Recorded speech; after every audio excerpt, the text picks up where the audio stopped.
Hey everybody, welcome to Mortgage Today for Thursday, October 12th, 2023, and oh, what a day it was. We had another tough start to the bond market today. UMBS were down 52 basis points in early trading. S&P Futures were up 9 points.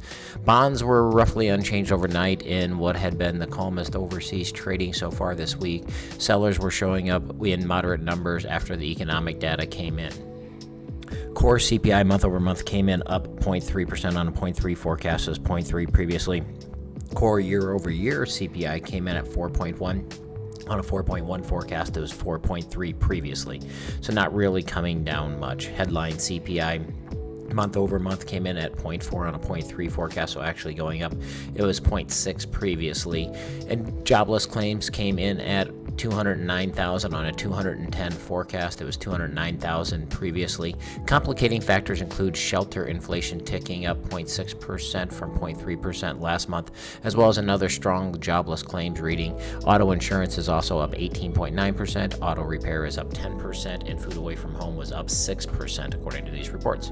The FOMC minutes were also released yesterday. The majority of participants judged that one more increase in the target federal funds rate at a future meeting would likely be appropriate. The Fed futures took down their bets for a November tightening to below 10%, and while the probability of a tightening in December meeting remained around 26%.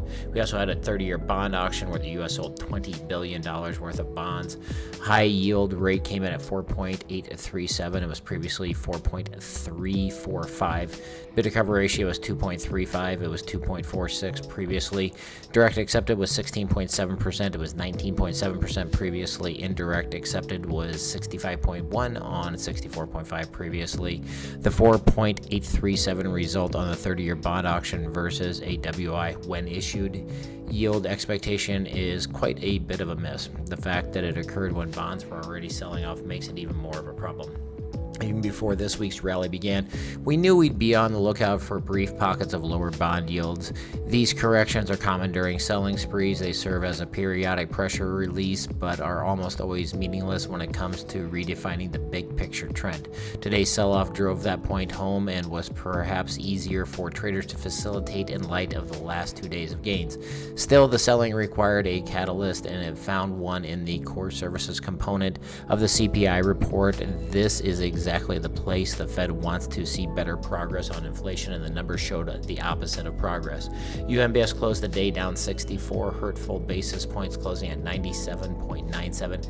Govies fared a little bit better, but at 97.97, that puts us back down in this crappy, ugly range where we're just below the 25-day moving average and really almost no other lines of technical data because it's just that bad. We also got news that the CFPB has announced that it is beginning the rulemaking process to remove medical bills from Americans' credit reports. This is kind of dumbfounding to me. The CFPB outlined proposals under consideration that would help families financially recover from medical crisis, stop debt collectors from coercing people into paying medical bills they may not even owe, or to ensure that the creditors are not relying on data that is often played with inaccuracy. So basically, they've given up on having their authority to make these companies do the right things.